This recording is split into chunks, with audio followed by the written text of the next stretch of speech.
A flight attendant humiliated a black boy mid-flight, but what happened next shocked the entire cabin. A flight attendant punched a black boy using steel knuckles, believing the force would silence him forever. He didn't realize the entire cabin had just witnessed a crime that would flip the airline upside down. The moment metal hit skin, everything changed. Subscribe if you believe arrogance always collapses when real justice rises. Excuse me, young man. What's in the case? The voice cut through the soft, ambient hum of the aircraft cabin. It wasn't loud, but it carried a sharpness that made Lyrin Dorian look up from his seat. He blinked once, unsure if the question was directed at him. It was. The senior flight attendant, Halven Kress, stood directly in front of row 3, leaning slightly forward, hands clasped tightly in front of his apron. His smile was tight, teeth barely visible, and his posture projected authority more than courtesy. Lyrin glanced at his father. Dr. Marrek Dorian, seated beside him, turned his head slowly. Calm, composed, protective. "It's his science presentation kit," Marrek replied evenly. "For a student award in Northridge, everything's been pre-cleared at check-in." Halven's smile didn't move. His eyes, however, did.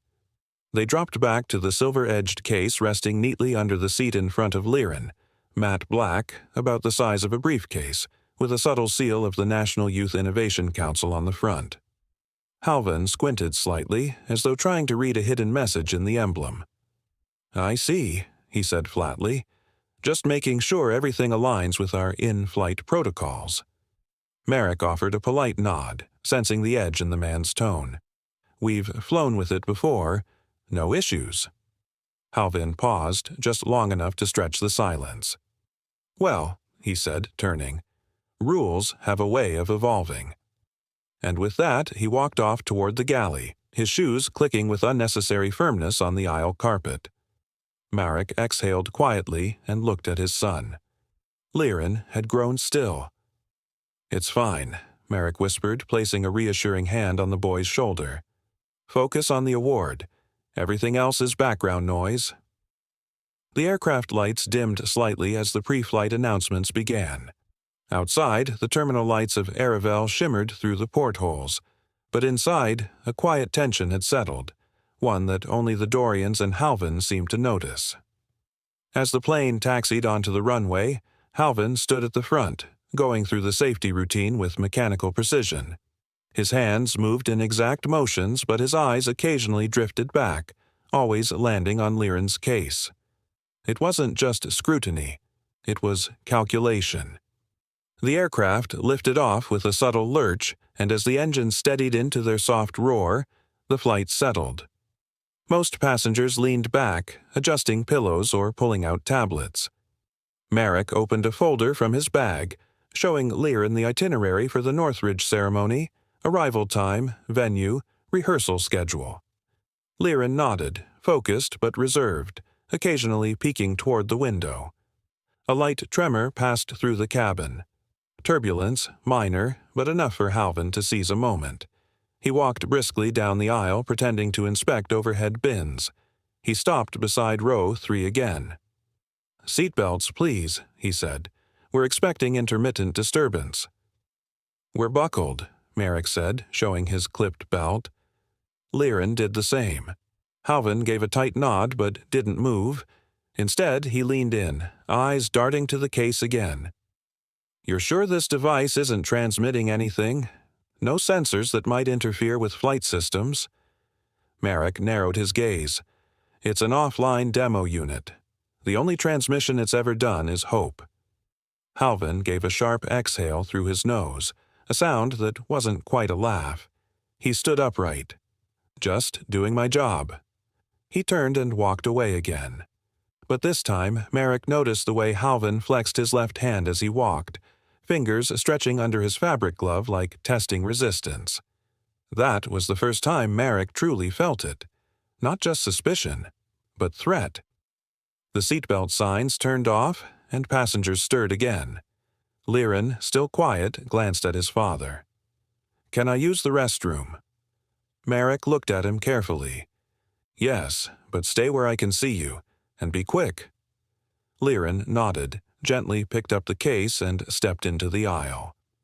Across the cabin, Halven re-emerged from the galley like he had been waiting for a cue. His eyes followed Lyrin, steps silent. He reached into a side pocket and pulled out a small tablet, tapping it with an annoyed flick before sliding it away again. Then he moved. Marrek watched as Halven followed his son toward the corridor that led to the lavatories.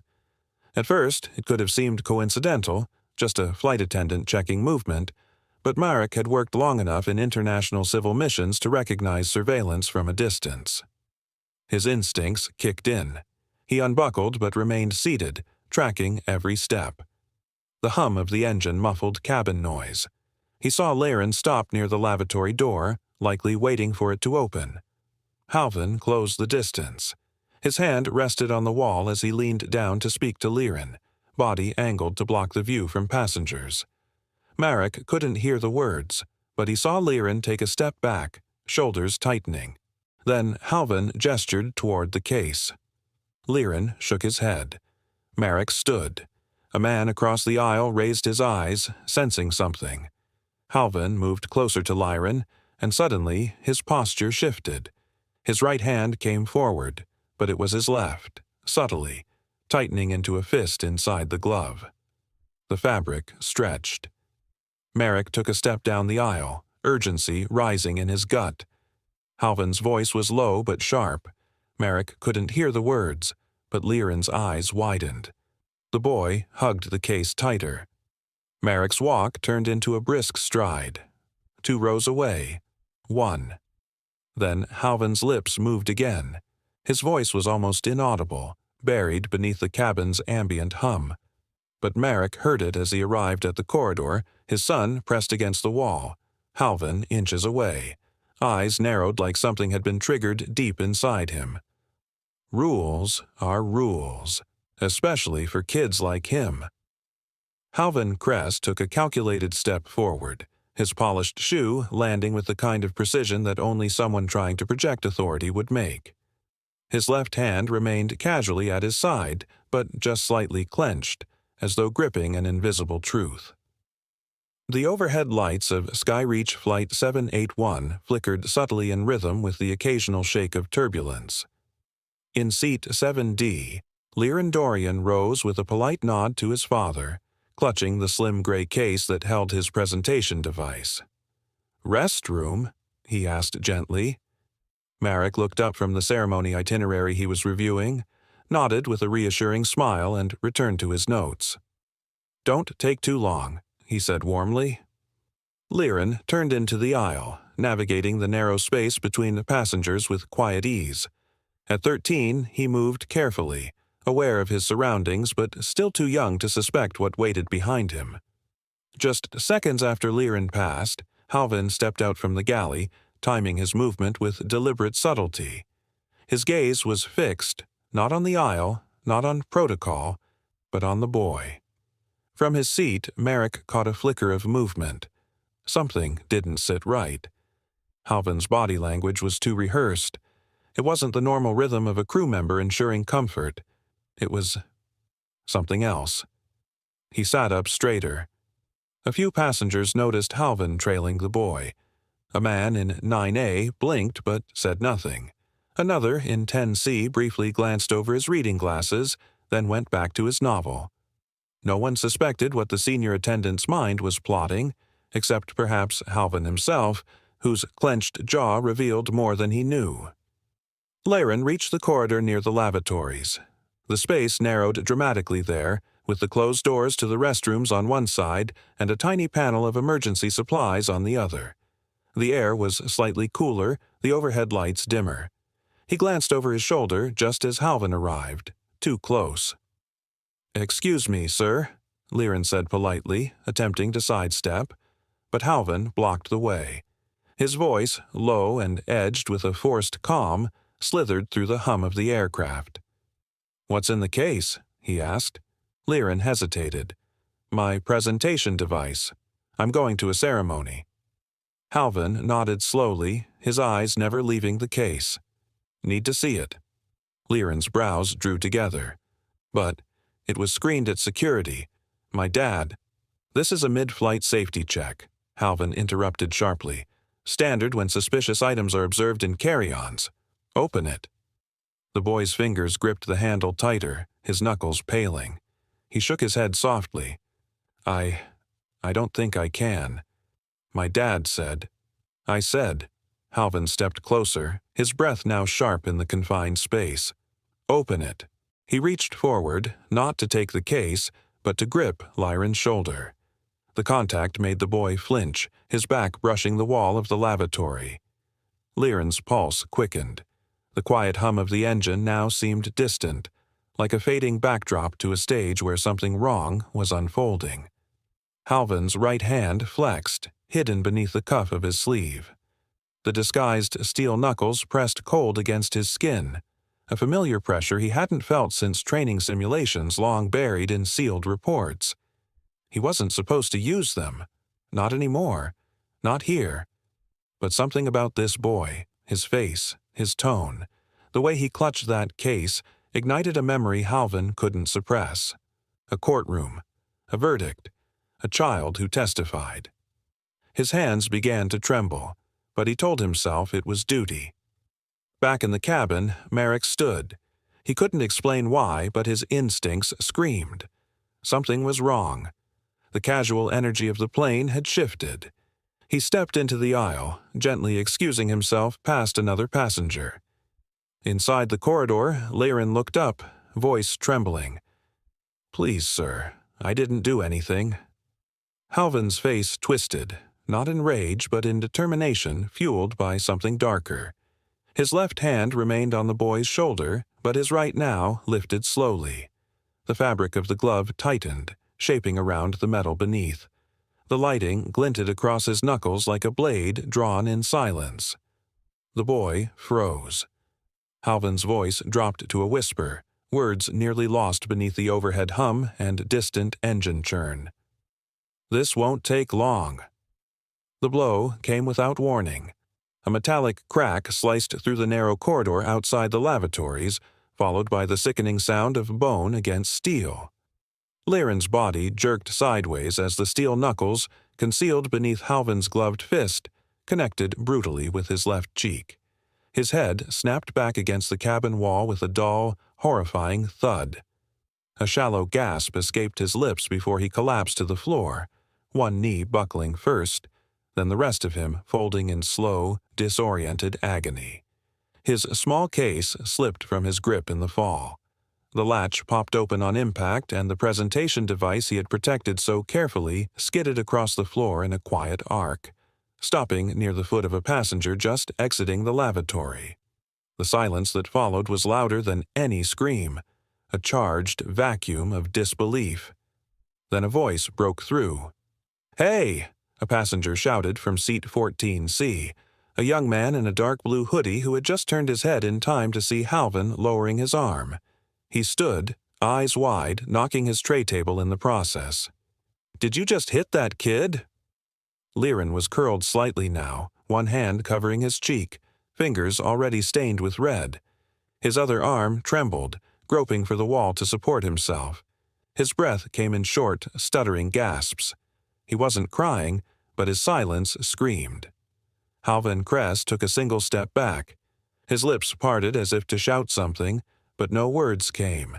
His eyes darted around, calculating, rehearsing. And then he spoke, louder than necessary. "He lunged at me," he said, voice shaking with false conviction. "He had something in his hand. I was defending myself." Passengers in rows 13 to 15 craned their necks into the aisle. Phones were already being raised. One man stood fully, camera recording, eyes narrowing as he focused on the shaking glove on Halven's left hand. Marrek's voice tore through the gathering tension. "Lyrin!" he yelled, charging down the aisle with the urgency of a father who no longer cared about appearances or policy. He dropped to his knees beside his son, gently lifting Lyrin's chin with one hand while the other searched for signs of concussion or worse. His breath caught when he saw the mark, red and swelling fast, a jagged impression of something unnatural. I'm okay, Lyrin tried to whisper, but the words were broken. Don't speak, son. Just breathe. Marrek's voice was low, steady, but his hands trembled slightly. He glanced up, locking eyes with Halven. What did you do? He attacked me, Halven repeated, the lie coming faster now, trying to cement itself in the minds of the onlookers. He had some kind of device. I thought it was dangerous. That's a presentation tool, a man in 15B said flatly, pointing to the small device on the floor. I saw him show it to the passenger next to him before. It's for a school event or something. Another passenger stepped forward, phone still recording. You hit that child with a weapon. I saw you raise your hand. The air thickened with confrontation. Tension rippled through every row as Marrek helped Lyrin sit up against the wall. He gently dabbed the blood with his shirt sleeve, his own face pale but set with an iron calm. You struck my son, he said quietly, his tone more dangerous than any shout, with something metal. Halven's stance faltered. The glove that concealed the knuckles trembled ever so slightly. His knuckles, his weapon, had done more than break skin. They had exposed intent. He tried to cover his hand with his other palm, but it was too late. Too many eyes had seen. Too many lenses had caught the gleam. From behind, another voice emerged, deeper, older. Should we restrain him? It was the man from 12A, a business traveler with a firm tone. He wasn't angry, just prepared. Halven raised both hands, palms out. Let's not escalate this. I was just following procedure. He startled me. Procedure doesn't involve punching a kid in the face, someone snapped from the aisle. Marrek stood slowly, positioning himself between Halven and Lyrin. His voice was controlled, but there was a thunder beneath it. Get me ice, towels, a medical kit, now. I can't. Not without the captain's clearance, Halven stammered, trying to shift the rules into a shield. There's protocol. You used that word before, Marrek said. Protocol. Is that your defense for assault? Halven didn't answer. In the brief silence that followed, a quiet, shivering voice rose from the ground. Lyrin, eyes still dazed but aware, managed to say, Dad. He said it wouldn't take long. Marrek looked down, his expression changing. That was a detail, a premeditated phrase. A small crowd had now formed in the aisle. Several passengers kept filming, others whispering. One reached for the call button to alert the cockpit. Halven turned, trying to spin the scene once more. He had a suspicious device. I had to act fast.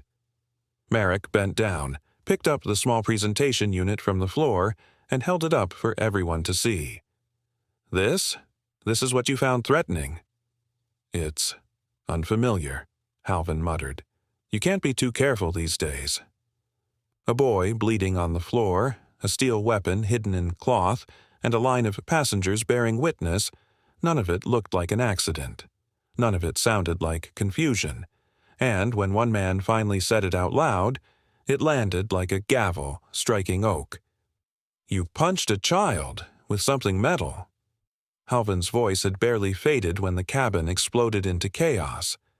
Gasps rippled through the aisle as passengers stood up from their seats, pushing against each other to get a clearer view of the confrontation near the rear lavatory. Marrek Dorian instinctively stepped forward, placing his body protectively between Halven and his son, Lyrin, who was now slumped against the cabin wall with a faint trail of blood running down his cheek. Lyrin's wide eyes blinked rapidly, struggling to stay focused. Marrek's hands trembled only for a second before he clenched them into controlled fists at his sides. The instinct to act violently surged and passed. He chose something stronger, resolve. Don't take another step, Marrek said, voice low but brimming with controlled authority. His eyes were locked on Halven's trembling hand, which hovered near his waist, awkwardly trying to slide the glove deeper onto his wrist, as if hiding the weapon would erase what just happened. I need a medical kit. Now, Marrek demanded, turning slightly to address the stunned cabin crew behind him. My son is bleeding. No equipment can be distributed without captain authorization, Halven responded, his voice clipped and artificial. His forehead glistened with sweat. His tone sounded rehearsed, like he had practiced this excuse in a mirror a dozen times before. That's a lie, someone muttered from behind seat 13B. Passengers were no longer passive. Phones were recording. Eyes were watching. One man leaned into the aisle with his camera already streaming. Another woman across the row mouthed something to her seatmate, her eyes fixed on Lyrin's bleeding cheek. Then came a sharp voice. Not from Marrek, not from Halven, but from a younger crew member stepping into view. That's not protocol. Jorn Trell stood frozen for a second before he forced his legs to move. He was barely in his 20s, with dark hair that clung nervously to his forehead and a lanyard badge that hung askew. His eyes darted between Marrek and Halven before finally settling on the boy. "What happened?" he asked softly. Marrek didn't answer right away. Instead, he dropped to one knee beside his son, checking his pulse, feeling the warmth of his skin, making sure his breathing was steady. Then he looked up and spoke, calm but sharp. "He struck my son. With something metal hidden in his glove. He said the child was a threat." Jorn's jaw tensed. "That's not... he can't..." But the words died in his throat. He looked at Halven with something between disbelief and guilt, then stepped forward. "There's a first aid kit in the forward galley. I'll get it." Marrek nodded once. "Bring towels, ice, whatever you can, and seal the glove." Behind them, voices rose in angry murmurs. "You saw that, right? He hit the kid. I got it on camera." As Jorn disappeared into the forward cabin, Marrek stood again, locking eyes with Halven. "You've done this before." Halven's nostrils flared. "He lunged at me," he insisted. "He had something in that case, some kind of unauthorized device. I acted in accordance with—" "No one saw him lunge," Marrek interrupted, his voice sharper now. "But they saw you strike, and they'll see what's on the footage." Halven's fingers twitched. His eyes flickered across the cabin, searching for someone, anyone, to back him up. But no one moved. He shifted on his feet, now clearly uneasy. "You're scared," Marrek said. "Not of what happened, but of what's coming." The intercom crackled suddenly. "This is Captain Voss," came the measured voice from the cockpit. "We're experiencing some light turbulence. Please remain seated until further notice." Marrek glanced up at the speaker as if it had betrayed him. "He doesn't know yet," he muttered, but Halven smirked, his expression hardening again. "You're making this bigger than it is." Marrek took a step forward. "You made it bigger the second you raised your hand to a child." At that moment, Jorn returned, arms full, bandages, a sealed ice pack, antiseptic swabs, and a folded cloth. He knelt beside Lyrin, visibly shaken but determined. "Thank you," Marrek said, accepting the items. I need to tell you something," Jorn whispered. He looked around nervously, then leaned closer. "He's been reported before. Not once, not twice, 4 times, different flights. They just moved him around, covered it up." Marrek froze. The weight of those words settled deep in his chest like a stone. "And no one ever stopped him?" Jorn shook his head. "They said it would pass, that he was just stressed. But I read one of the reports. He cornered a teenage boy last year for using noise-canceling headphones. Called it suspicious activity." Marrek inhaled slowly, steadying his breathing. "Then it ends now." Halven, still only feet away, heard the last part. His lips curled as if amused. "You think this ends here?" he whispered under his breath, his voice almost lost in the soft roar of the engines. "You think this ends here?" Captain Errol Voss stepped into the narrow cabin corridor with the decisive stride of a man used to command. But the moment he saw Marrek Dorian crouched protectively over a bloodied Lyrin, and Halven Kress standing stiffly near the galley, something in his expression fractured. His eyes scanned the scene, Lyrin's cheek swollen, streaked with red. Marrek's suit blotched with crimson where he had held his son. Passengers clustered near rows 12 through 16, phones raised, faces tense. The captain's gaze settled on Halven's left hand, awkwardly half-tucked behind his back. What happened here? Errol's voice was sharp, but his jaw was tight with concern. Halven stepped forward first, too quickly. The child became agitated. He had a device. I thought it was unsafe. He struck out. He struck nothing, Marrek cut in, his voice calm but edged with the weight of truth. He rose slowly from his crouch, steadying Lyrin with one hand, and faced the captain with a measured tone. My son asked to use the restroom. He was followed, cornered, and struck in the face with a concealed weapon. Murmurs rippled behind them. A man in seat 14C raised his hand. I saw the punch. It wasn't defensive. It was an ambush. Another voice added, Check my video. I started recording right after. Errol held up a hand. Enough. He turned fully to Halven now, his voice lower but firmer. Let me see your glove. Halven's face twitched. Captain, I can't. I have a skin condition. It's medical. Marrek narrowed his eyes. Even Lyrin, breathing shallowly against his father's side, turned his head slightly at the absurdity of the excuse. I won't ask again, Errol said. Glove, off. Halven's hand trembled slightly. He stared at the captain for a beat too long, then slowly brought the gloved hand forward. The leather creaked as he peeled it back, the fingers stiff from resistance. As he slipped the glove past the knuckles, a metallic gleam caught the light. The object fell with a heavy clink onto the cabin floor, steel knuckles, unmistakable and grotesque against the soft carpet. The silence that followed was louder than any turbulence. Jorn Trell, who had just returned from the forward galley, stopped mid-step. His eyes widened in disbelief as he stared at the weapon. He said it was just a misunderstanding, Jorn muttered, more to himself than anyone else.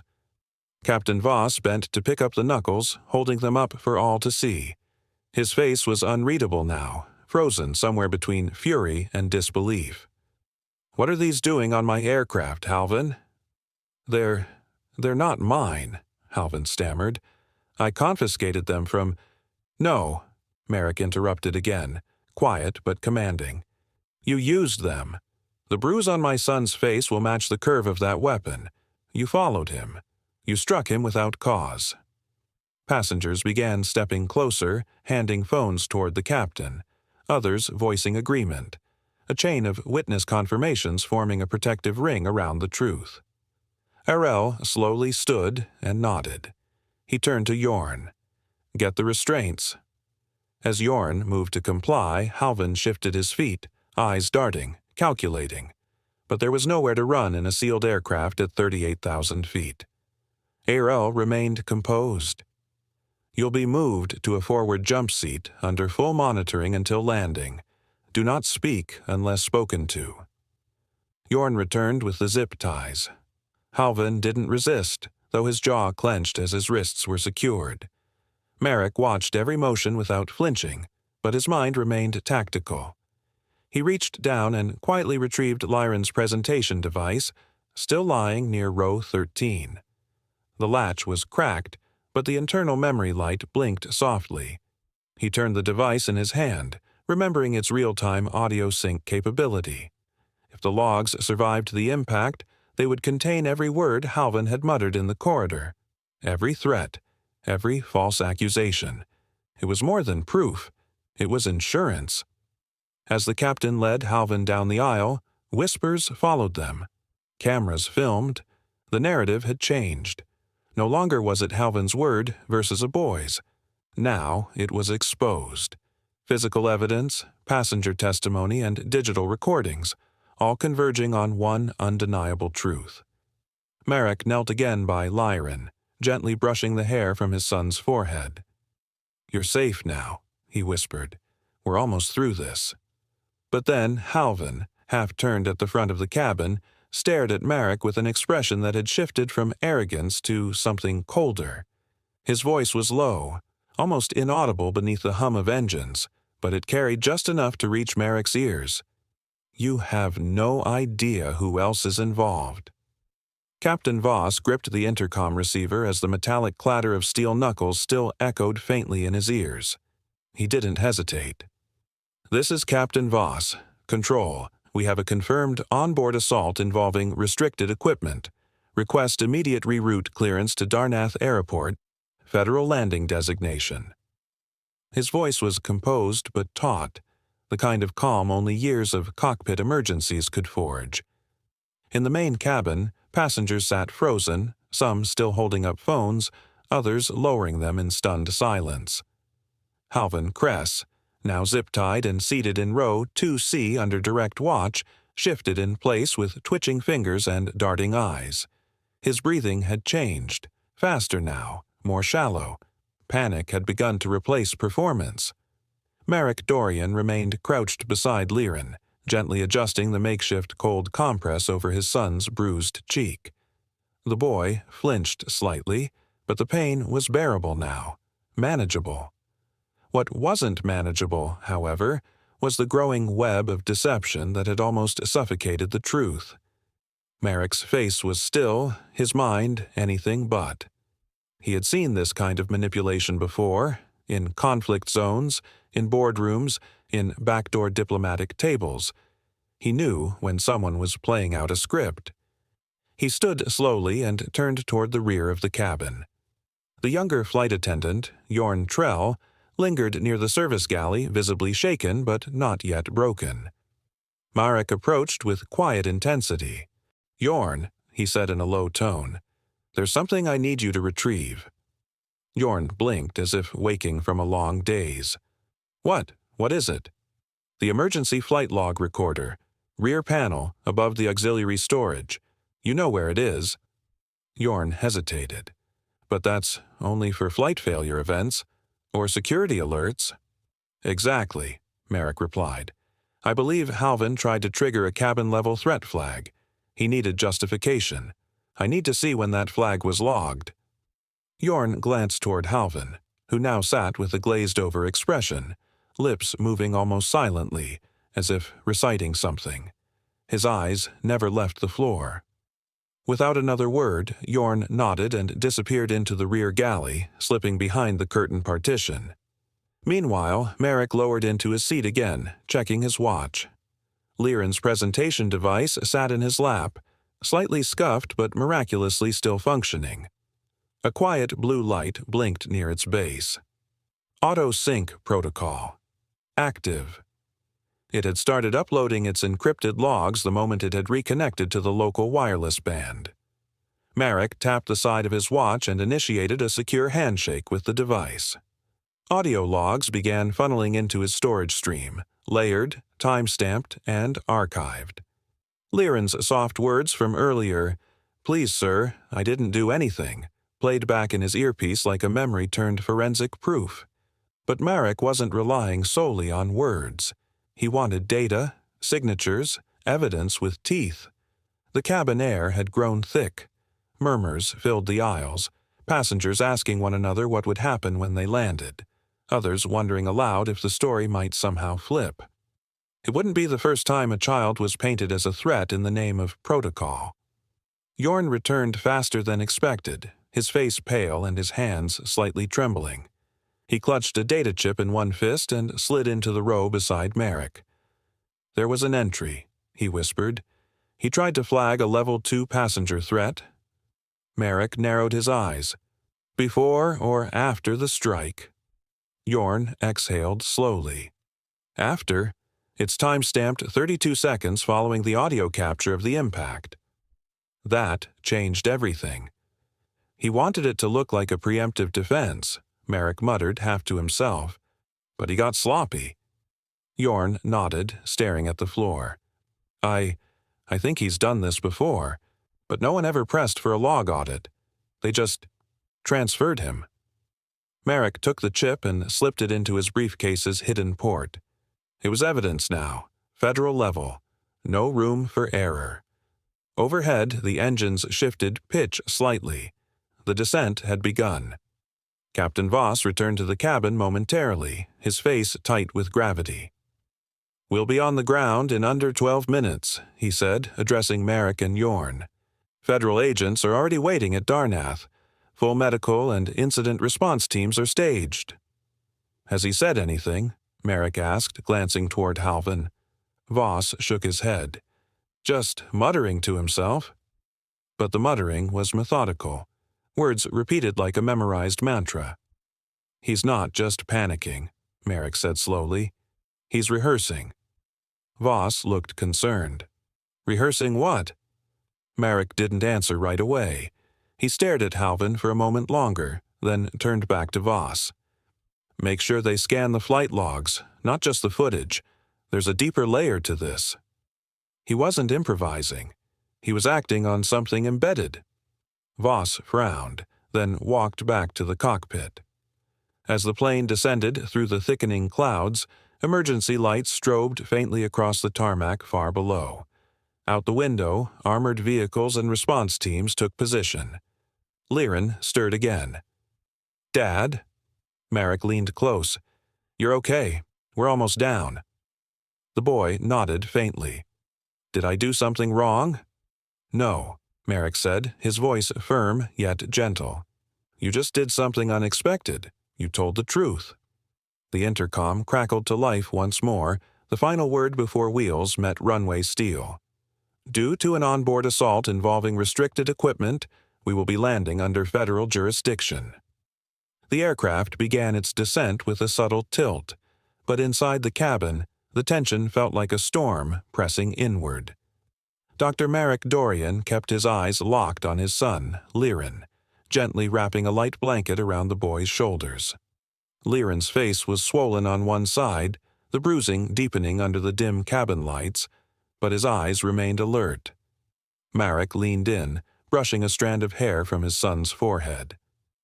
"Almost there," he whispered, keeping his voice steady despite the rage swirling beneath. Outside the window, the flashing lights of Darnath Airport grew clearer. Rows of armored response vehicles lined up near the secure federal runway. Near the front of the aircraft, Halven Kress sat rigid in his restraint seat, his wrists zip-tied, one hand still faintly red from the earlier assault. His face twitched as he stared at the floor, rehearsing under his breath. "I acted under safety protocol. I warned the child. He moved aggressively." The words repeated like a broken record. He wasn't trying to understand what he had done. He was preparing a version of the truth he could control. But dramatic irony loomed, unnoticed by Halven. In seat 7A, a quiet man in his 30s adjusted the fold of his jacket and leaned forward slightly. Yarn Vox hadn't said a word for most of the flight.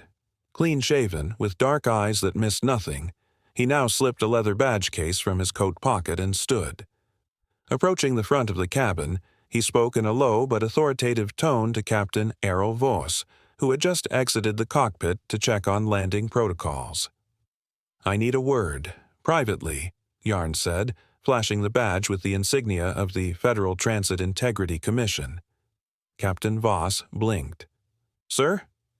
"I'm Yarn Vox. This flight was randomly flagged for an integrity audit. I was assigned to observe and evaluate cabin compliance procedures. I believe your flight crew may have triggered an unapproved behavioral escalation event." Captain Voss stiffened, his posture shifting from controlled authority to stunned alertness. "You're saying this was already under review?" Yarn nodded. "And now it's gone far beyond protocol. I'll require a full incident report immediately upon landing, and passenger footage." Captain Voss didn't hesitate. He gestured toward the cockpit. "We'll coordinate with Tower. You'll have full access." As Yarn turned back toward his seat, his gaze landed briefly on Halven. The restrained attendant's eyes met his, just for a second, and a flicker of realization crept into Halven's expression. He saw the badge, and with it, the illusion of control cracked. He stopped muttering. His jaw clenched. His shoulders, once tight with defensive confidence, slumped slightly. The Federal Observer changed everything. From his seat, Marrek observed this silent exchange. He didn't need to hear the words. He saw the shift. Saw the moment Halven realized the lie might not survive the landing. Marrek's mind turned back to a memo he had skimmed weeks earlier in an ethics forum for compliance officers. It mentioned rumors of a covert protocol, a test run by private firms. The memo used one phrase that now rang in his mind like an alarm bell. Passenger Trigger Protocol. He looked down at Lyrin, still curled under the blanket, still gripping the corner of it like a lifeline. If this was part of something larger, then his son was never just a target of one man's rage. He was part of a test, an algorithm, a human data point in a cruel experiment. Marrek stood slowly and walked toward seat 7A. He waited until Yarn met his eyes. "May I speak to you?" Yarn nodded. Marrek leaned in close, his voice low, measured. "I need you to check the retention logs for this flight. I believe Halven Kress was following an embedded prompt." Yarn didn't respond right away. He studied Marrek, then glanced briefly at Lyrin. "I'll confirm the metadata upon landing," he said. "If what you're suggesting is true, then we're dealing with more than misconduct." Footsteps clicked behind them as Captain Voss returned to the cockpit and made the final announcement. Passengers were instructed to prepare for landing, but the mood had shifted. Every man aboard could feel it, like something hidden in the walls of the aircraft had been unmasked. Marrek returned to his seat, holding his son's hand as the plane lowered through dense cloud cover. His mind raced, not with panic, but with resolve. This wasn't just about pressing charges. This was about uncovering something systemic. He looked out the window one last time before touchdown. Armed vehicles had fully surrounded the landing strip now. Red lights flashed in rhythm with his pulse. Yarn sat silently, already retrieving a secure data receiver from his case. Halven looked forward with vacant eyes, breathing faster. The engines roared louder as the wheels met the tarmac, hard and unyielding. Now, the real battle begins. The attendant smirked, certain his weapon and uniform would protect him, unaware that every camera angle, every witness statement, and every emergency protocol was already lining up to crush him. If you believe cruelty under authority always folds when truth meets power, hit subscribe now, because justice never hesitates. The cabin doors flung open with a hydraulic hiss, exposing the passengers to a flood of blue and red emergency lights.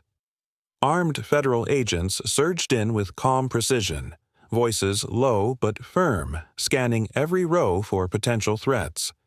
Behind them, medical teams moved swiftly with stretchers and portable equipment.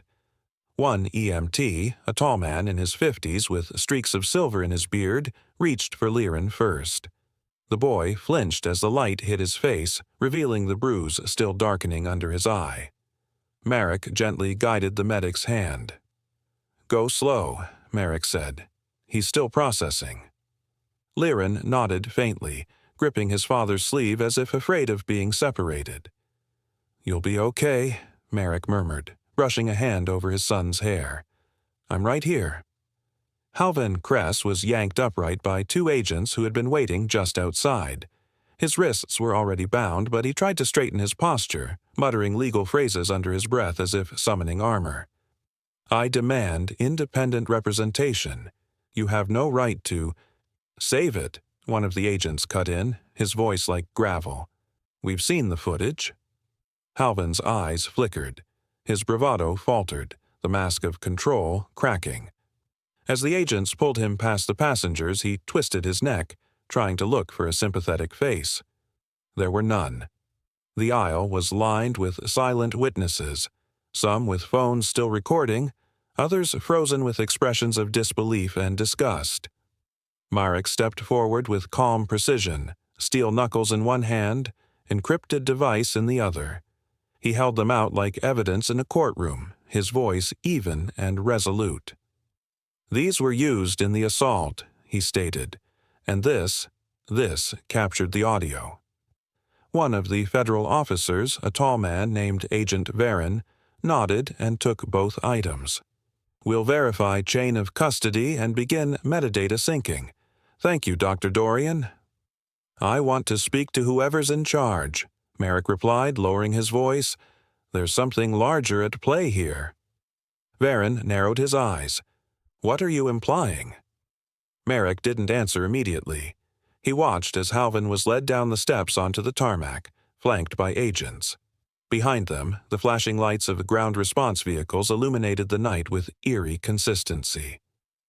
"I think this wasn't just misconduct," Marrek said. "I think it was provoked, by design." Varen's brow furrowed and he exchanged a glance with another agent. "Come with me," he said quietly. Inside the terminal's debrief room, the lighting was sterile, humming above a long steel table. Marrek sat with one hand wrapped around a paper cup of black coffee he wouldn't drink. Across from him, a set of monitors played footage from the flight, split screens showing Halven's approach, Lyrin's retreat, and the moment of impact. A technician added timestamps and overlays, syncing them with passenger videos. Then came the twist. Yarn Vox entered the room, no longer in the subdued silence of a seat-belted observer. He wore a navy jacket now with a federal ethics badge clipped to the collar. He nodded to the agents, then addressed the room. "There's something else," he said, placing a tablet on the table. "I cross-referenced Halven Kress's training logs with third-party compliance contractors." He tapped twice. A name appeared on screen. Rexalon Compliance Group. Marrek's shoulders tensed. "I've heard of them." "So have we," Yarn said grimly. "They've been under quiet observation for 6 months. Behavioral analysis modules, undocumented trial runs, but nothing that linked them to actual incidents. Until now." A silence settled over the room, heavy and uneasy. "You think Halven was following a prompt," Marrek said, "a behavioral trigger embedded in protocol." "We suspect he was chosen," Yarn replied, "placed on flights like these to initiate scenarios under stress. It's not confirmed, but your son's device may hold the proof." Marrek's thoughts spiraled. Memories of Halven's precision, his cryptic whisper. Rules are rules, especially for kids like him. And then the phrase Halven muttered just before the punch. Could that have been his confirmation line? Marrek leaned forward. "Then I need you to extract the device's full sync log. Every millisecond." Yarn nodded. "Already underway. But there's something else you should know." He gestured to the side where another agent entered with a digital tablet. On it, synced passenger videos played in sequence with Halven's actions, his hesitation, his targeting. The attempt to claim Lyrin posed a threat. Combined, it told a clear story. Not of a rogue attendant, but of calculated manipulation. As Halven sat in another room down the hall facing internal footage of his every move, his bravado shattered completely. He stopped speaking. For the first time, he realized this wouldn't be handled quietly. Back on the tarmac, the aircraft stood still, impounded. Crew were detained for questioning. Jorn Trell, pale but resolved, offered his testimony in full. He didn't ask for protection, only that the truth be followed wherever it led. Outside the temporary medical tent, Marrek finally rejoined Lyrin. The boy was sitting upright on a cot, bandage across his cheek, sipping warm water. "Hey," Marrek said softly, kneeling beside him. Lyrin looked at his father, tired eyes searching for something steady. "Am I in trouble?" Marrek smiled gently, brushing a curl from Lyrin's forehead. "No. You're safe. You were never the problem." The boy nodded slowly, then tightened his grip on his father's hand. A moment passed. Then Lyrin's voice cracked as he whispered the question neither of them wanted to ask, but both had feared. "Was I chosen too?" The knock at the hotel room door came just after dawn. Marrek opened it without hesitation, expecting room service or perhaps another investigator. But the man standing there wore no uniform, no badge, only a nondescript gray jacket, a slight tremor in his hand, and eyes that darted nervously down the hallway before meeting Marrek's. He didn't introduce himself. He didn't have to. He handed over a sealed manila envelope, nodded once, and disappeared without a word. Marrek stared at the envelope for a long second before closing the door and locking it. He moved to the small desk in the corner of the room, peeled back the adhesive flap, and slowly removed the contents. Inside, a stack of printed emails marked "Internal, not for distribution," along with a folded list of flight numbers. A small yellow sticky note was attached to the top page. In shaky handwriting, it read, "I couldn't stay silent. Look at the highlighted ones." Marrek's eyes scanned the subject lines. Each one referenced a classified behavioral initiative called Project Provocation. He unfolded the flight list. Red ink circled one entry. Skyreach, Flight 781, active trial marker. Confirmed, his chest tightened. The emails detailed a chilling pattern. 27 flights had been flagged over the past 2 months as part of a covert data experiment by Rexelon Compliance Group. Each one had been fitted with specific crew pairings, targeted passenger profiles, and a stress event scenario designed to measure escalation versus de-escalation responses in real time. Flight 781 wasn't just a coincidence, it was part of a controlled variable. Halven Kress wasn't rogue, he was planted. A specific line caught Marrek's eye. Assign Kress to Flight 781. Profile tags indicate high compliance testing yield when matched against minor passengers traveling with unsecured tech devices. Prepare event capture triggers. Marrek's breath caught. That unsecured tech device was Lyrin's presentation unit, and the phrase "prepare event capture" left no doubt Halven's assault had been provoked, recorded, and intended.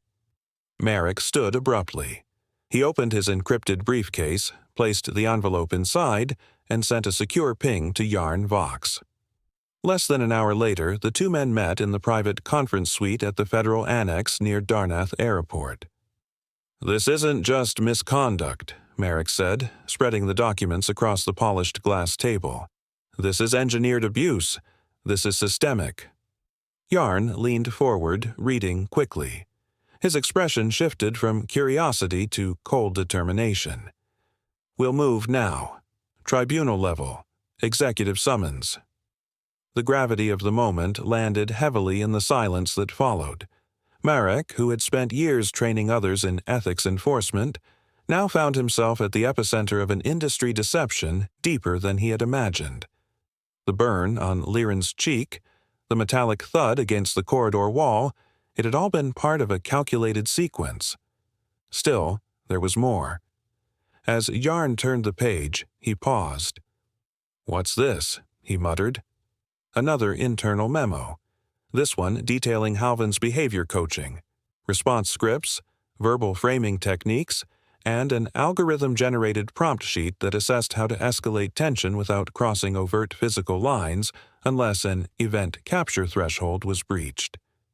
"He was taught how to push," Marrek whispered. Yarn nodded grimly. And Lyrin was the trigger they didn't anticipate going public. That night, Marrek stood in front of the cameras. The makeshift press room buzzed with anticipation, but he ignored the reporters' chatter. Dressed in a dark navy suit, with his son's encrypted device resting silently in his inner jacket pocket, he took the podium with a calm authority. He didn't begin with an introduction. He began with the truth. "What happened aboard Flight 781 was not a one-off assault," he said, voice measured. "It was the execution of a program, one designed by Rexelon Compliance Group under the guise of behavioral testing. They called them provocation events. We were Flight 781. Behind him, screens displayed blurred copies of the flight logs and internal emails, carefully edited to protect sources but detailed enough to make the accusation undeniable. Marrek continued, "My son, a minor passenger, was targeted not for who he was, but for what he carried, a presentation device, a small tool that happened to be labeled unvetted tech in a profile queue designed to flag passengers for confrontation." Gasps rippled through the room. He lifted a page. This is Halven Kress's profile. Rexelon flagged him as a behavioral stress catalyst. That means he was rewarded for initiating tension, for pushing until something cracked. A reporter raised a hand, then another. Questions fired, but Marrek raised his hand, not to silence them, but to finish. I won't be taking questions today. There is more to reveal, and there are still people inside that system who need protection. But make no mistake, this was not a rogue employee. This was a corporate strategy gone unchecked. He stepped away from the podium. Cameras clicked, flashes fired, and just before the feed cut, he turned back, his voice steady. He didn't just punch a child, he activated a program, and that program ends today. The doors of the tribunal chamber slammed shut with a finality that made even seasoned officials glance up. The hearing had begun.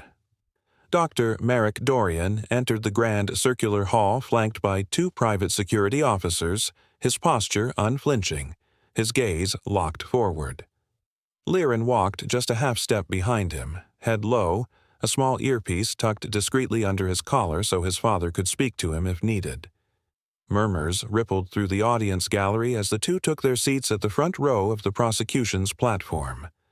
Above them, the federal crest of Valoran gleamed coldly under recessed lighting, casting a sterile glow over the long, semicircular bench where the ethics tribunal presided.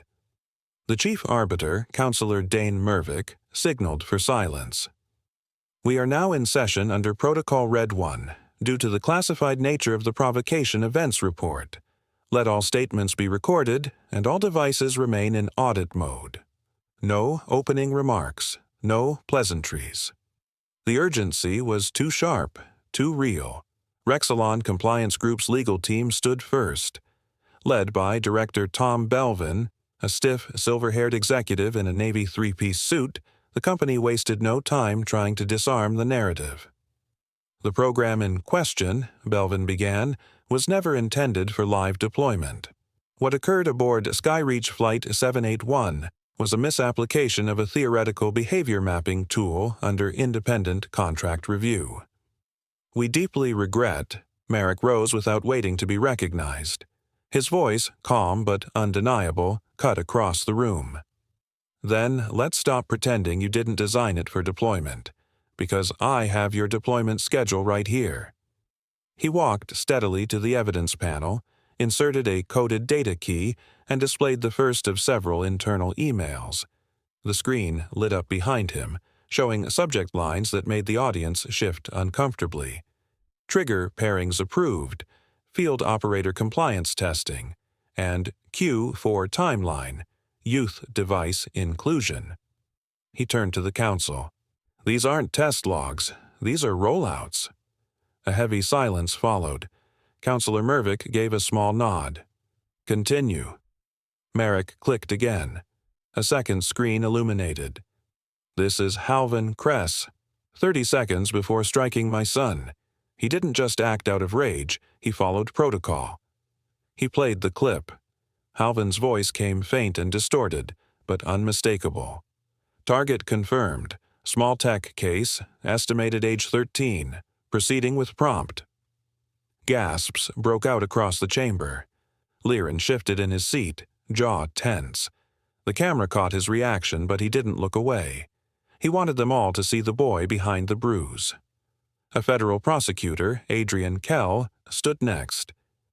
Based on what we've reviewed, 6 similar incidents occurred in the past 14 months. None escalated, because every single one was settled, reclassified, or buried.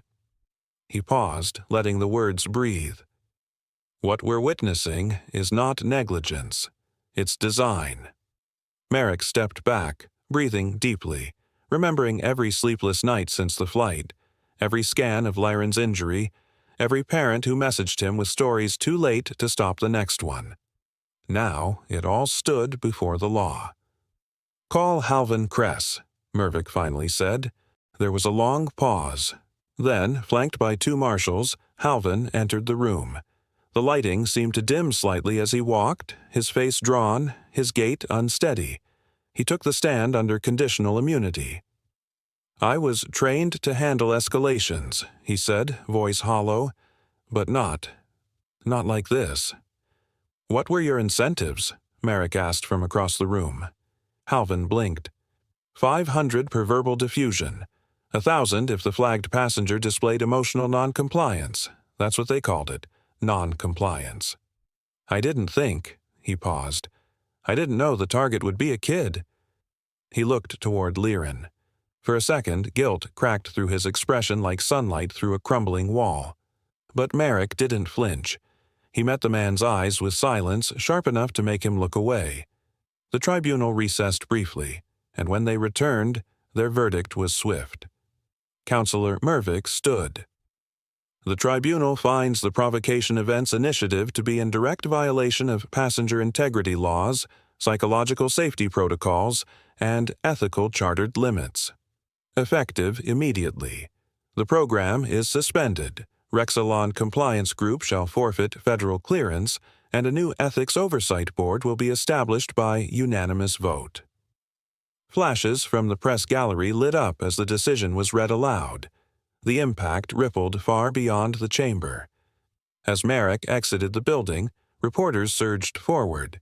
He shielded Lyrin slightly with one hand but paused as a familiar voice called out from the crowd. "Dr. Dorian, what will you do next?" He turned to face them. The city's skyline stretched behind him, silent and sharp under the morning light. He didn't blink. He didn't pause. He simply said, "Rebuild the skies." The crowd inside the Norwin Civic Auditorium sat in near silence, the kind of silence that held the weight of history. Every seat was filled, pilots in training in polished uniforms, aviation executives with folded arms, and civic officials scribbling into notepads. A soft hum from overhead lights buzzed faintly as a boy stepped up to the center stage, his hands trembling just slightly as he adjusted the mic. "My name is Lyrin Dorian," he said, voice steady despite the quiet tremor in his chest. "I was on Flight 781. A beat passed. Not a cough, not a whisper, just the wide eyes of future flight crews, some barely older than Lyrin himself, waiting for something to break the stillness. "I didn't understand what was happening at first," Lyrin continued, eyes scanning the crowd but never settling. "I didn't know I was being tested or what I was being tested for, but I remember the way silence followed the hit, the way everyone just waited." He paused, swallowing.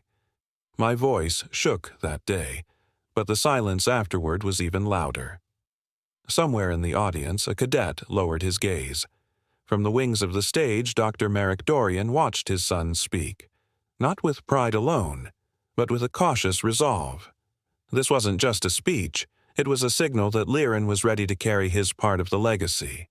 And it was the first time Marrek had seen him wear the small silver pin of the Skyland Protocol Advisory Youth Council, a badge Lyrin had quietly declined for months until now. Later that evening, under the vaulted glass roof of the new Skyland Initiative headquarters, Marrek stood before a panel of stakeholders and advisors.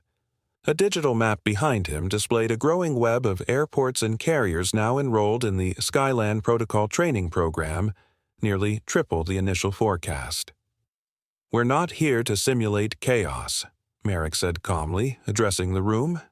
"We're here to simulate care." The phrase had become the unofficial motto of the Skyland Protocol, an empathy-driven simulation system designed to train flight crews through ethical dilemma scenarios, real-time behavior modeling, and live feedback from behavioral analysts. It was engineered to replace provocation testing, the very system that once targeted his son. But success came at a price. Just a week earlier, a major airline offered Marrek a multi-million-dollar endorsement deal to license Skyland under their branding. The offer included public speaking contracts, private jets, and a consulting seat on their board. He declined. "I won't tie this to profit," he told the board. "This is about trust. You don't trademark trust." Behind closed doors, some grumbled. Others nodded slowly, understanding that the power of the initiative was its independence. Marrek had insisted the Skyland Protocol remain fully public, monitored by an external ethics review body, and subject to open-source transparency. No corporate fingerprints. The boardroom emptied slowly, but Jorn Trell lingered. He stepped forward, his tie askew and eyes tired but clear. "You think it's enough?" Jorn asked, voice low. Marrek glanced at the translucent glass walls around them, etched with flight data, biometric thresholds, empathy simulation metrics. "It's not about being enough," he said. "It's about never being quiet again." Jorn nodded. Once vilified, now vindicated, Jorn had become an unexpected symbol of courage. His decision to step forward after Flight 781 had not just helped expose the cover-up, but helped write the protocols that would replace it. Outside, Norwind City pulsed with life, trams glowing in their neon grids, traffic humming through the rain-soaked avenues. But inside the building, a different kind of stillness reigned. Not silence born of fear, but of focus. The final moments of the day arrived during a scheduled public forum, an open session where survivors, flight crew, and the general public could gather to share, ask, and bear witness. Lyrin remained seated in the front row beside Marrek, a quiet observer again. But when the final attendee took the stage, time seemed to still. Halven Kress. No announcement, no warning. Just a figure walking slowly to the front, dressed in civilian clothes, thinner than before, eyes sunken but alert. He said nothing. He took no seat. He simply stood, in the far corner of the room, watching. The atmosphere shifted. Tension coiled like wire. Some audience members began murmuring. Others turned in their seats. But Marrek did not move. He saw the man, saw the quiet in his stance, the posture that didn't ask for attention or forgiveness. Just presence. Halven's gaze met his only once, and in that wordless exchange, something passed between them. Recognition, perhaps.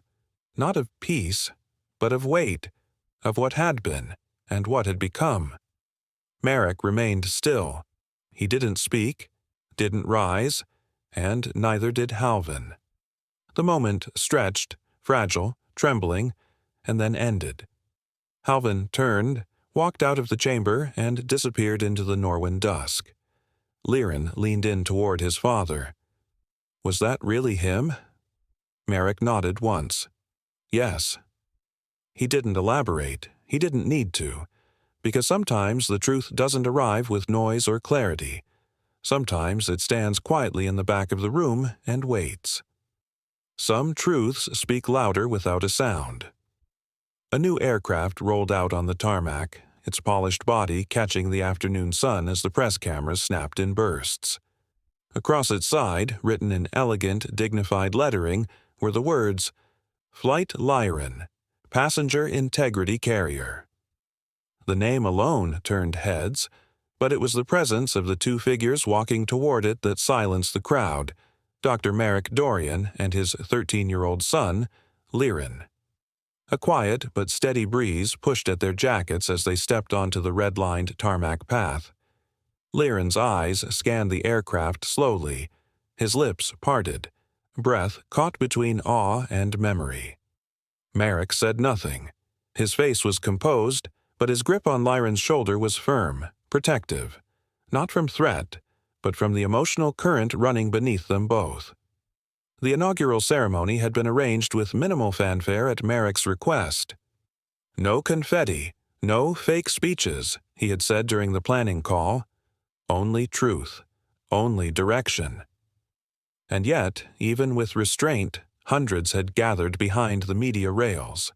Survivors, aviation officials, policy advocates, whistleblowers, and journalists, every face turned toward the father and son who had become more than a headline.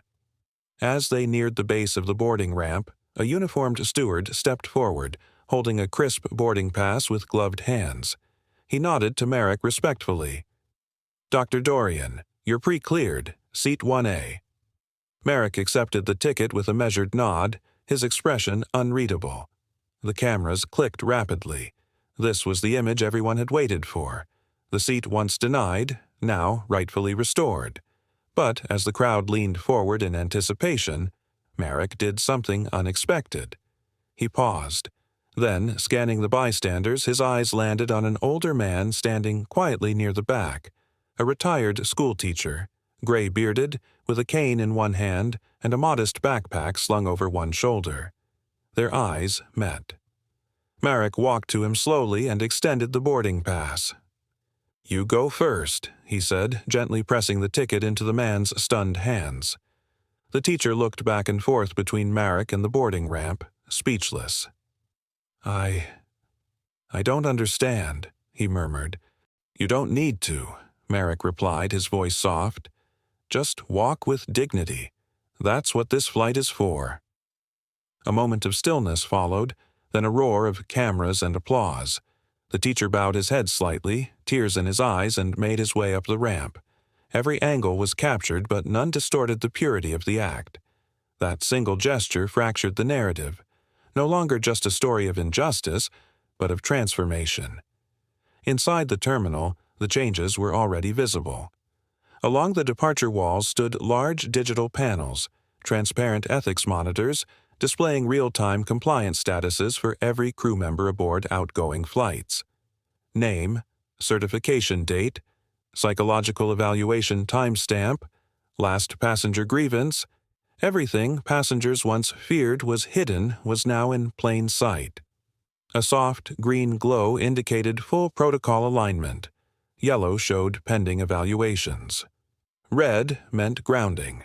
These panels were the physical manifestation of the Skyland Protocol, and passengers gathered around them like sentinels reading the truth.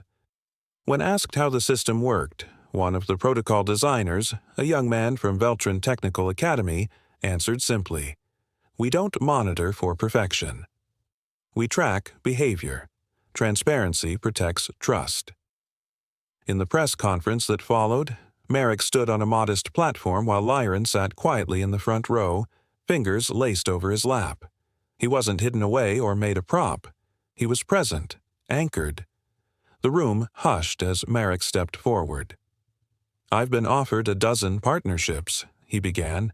"Airlines wanted to license the protocol and slap a badge on their doors. I said no. This is not a brand. This is a foundation." He turned slightly, looking at his son. "Every time someone asked me why Lyrin was always there, I gave them the same answer. Not because he was hurt." His voice faltered briefly, but he continued. "But because he healed." The air in the room shifted. Reporters, once prepared to ask policy questions, lowered their pens. There was no need to extract a quote. It had already been spoken. Over the next few weeks, a ripple turned into a current.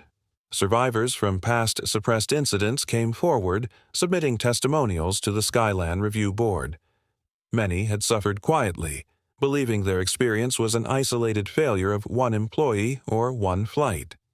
Now they saw the pattern, and they saw a standard rising in response.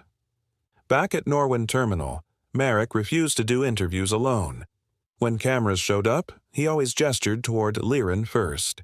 When asked to accept a National Ethics Award, he invited former whistleblower Jorn Trell to present it instead. "He's the one who told the truth while others stayed quiet," Marrek said during a recorded statement. Jorn, now a core advisor for the protocol's training simulations, only nodded and replied, "I just did what someone should have done a long time ago." Lyrin, too, had found a voice. During one simulation panel with pilot trainees, he stood with a projection of the steel knuckles behind him and said, "It's not about the pain. It's about the silence that follows and what you choose to do with it." But perhaps the most poetic moment came unplanned. A young boy, boarding a later Skyland-certified flight with his father, paused before stepping onto the plane. He looked up at the words painted across the aircraft's side. Then, softly, he asked, "Was Lyrin a real person?" The flight attendant leaned down and whispered, "He still is." Moments like these weren't scripted. They were earned. And so, as the inaugural flight prepared for takeoff, as new passengers buckled into their seats, as green ethics panels confirmed compliance across the board, and as Marrek sat quietly beside Lyrin in the observation terminal lounge, a single quote from a former interview echoed across news tickers, advocacy forums, and the hearts of those who had once been unseen. What they tried to strike down became airbound. The museum doors hissed open with a soft, pneumatic sigh, and the light of morning followed Lyrin Dorian as he stepped inside. No ceremony, no press. Just quiet footsteps echoing against polished stone as he entered the atrium of the National Aviation Reform Museum in Norwin. The building was new, glass, steel, and restraint. Its purpose wasn't to glorify flight, but to remember when it went wrong and what people did afterward to make it right. Lyrin walked past the towering mural of silhouetted passengers, fathers, sons, captains, attendants, etched against a copper skyline. The air inside was cool and still. Around him, a few early visitors moved slowly, reading plaques, examining old uniforms, watching archival clips on suspended panels. But Lyrin kept walking until he reached the exhibit with his name buried in its foundation. Flight 781, when silence wasn't an option. He stopped. His reflection stared back at him from the protective glass of the exhibit. Inside sat three objects. The steel knuckles, dull, rust-touched, heavier in memory than in form. The encrypted presentation device, sleek, still marked with a scuff where it had skidded across the cabin floor. And the stitched replica of the thin blue blanket his father had wrapped around him just after the assault. Not the original, they hadn't kept that. But the replica carried the same frayed edge, the same knot in the corner where Marrek had tied it too quickly in panic. Lyrin's hand trembled slightly as he reached out, fingers brushing the glass. Not to touch, just to be near. Behind him, a soft voice murmured to a son. That's him. A boy, maybe 10, stood staring with wide eyes. Lyrin offered the smallest nod, then turned away before the moment could turn heavy. This wasn't about recognition. It never had been. Outside, Marrek Dorian adjusted his tie as the breeze rolled through the plaza. The cadets were gathering, fresh uniforms, bright eyes, some nervous, some focused. The Federal Aviation Ethics Corps had only existed for 11 months, but its influence had already rippled across airlines nationwide. These young men had come to learn not just procedures, but conscience. Marrek stepped up to the simple stone podium. No teleprompter, no script, just memory. You've seen the footage, he began, voice steady, carrying across the open space. You've read the timeline. You've studied the case files. But there's one thing no training manual can teach you. The cadets leaned in. Even the wind seemed to still. It's never just about the punch, Marrek said, his tone tightening. It's about what led to it, and what must never follow again. Silence followed, deep and real. No applause, just understanding. Later that evening, after the interviews had ended and the last visitor left the museum, Lyrin and Marrek drove out to the lake just west of Norwin, the same lake where Marrek used to fish as a boy, where things felt untouched, normal. They sat on foldable chairs near the edge, fishing poles resting against their knees, water rippling gently with the breeze. The sky above had started to shift, the last streaks of orange fading into soft blues. Lyrin cast his line again, watching the bobber drift. Then, without looking at his father, he asked quietly, "Do they still remember?" Marrek didn't answer right away. He watched the sky instead. 2 jets crossed overhead, silent silhouettes gliding above the lake. One bore the now familiar Skyland logo. The other, a smaller carrier, had a gold tag near the nose, only visible to those who knew where to look. He smiled. They remember the moment, but more importantly, they remember the change. Seconds later, the impact echoed across the nation as passengers stepped forward, security swarmed the aisle, and the airline faced consequences it could never escape. The boy stood protected. The attacker fell without a second chance. If you believe real authority defends the innocent with precision and unstoppable force, subscribe now, because justice always lands first. Disclaimer: the story you just watched is fictional. It explores racism, abuse of authority, and the moment courage and truth confront cruelty. Its purpose is to raise awareness, inspire empathy, and encourage discussions about equality, accountability, and standing up for what's right.